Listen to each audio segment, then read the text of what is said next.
In this video, I have a 2022 Ford Transit 350 XLT, and we are going to be replacing the antenna. Got this antenna on Amazon. I'll put a link in the description. It is called the Stubby, and this is a short antenna. It's about 3 inches tall, and it's going to replace the traditional antenna that you see on the vehicle. The reason why we specifically want to replace this antenna is because if you've ever driven one of these Ford Transits, as you're driving, the antenna moves a great deal. It's very wobbly, it's distracting from the driver's seat, and it also makes a little bit of a noise.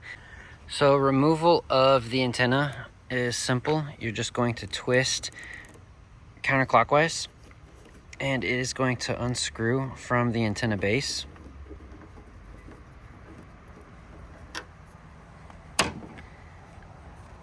And that's what it looks like.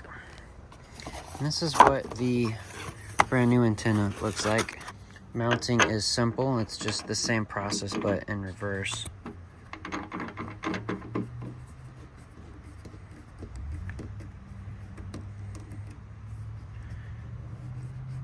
All right, so got it mounted, and you're gonna have a little bit, since the antenna is much shorter, you'll have a little bit less reception. We honestly just plug our phone into the vehicle anytime we use it and stream stuff, so we hardly ever even use it. But this is a big benefit to us because it no longer has that movement as you're driving, and it's going to be a little bit quieter because it won't be whistling through the wind as you're driving. So I hope that video is helpful for you, and remember, I got a link in the description if this is exactly what you're looking for. Thanks for watching.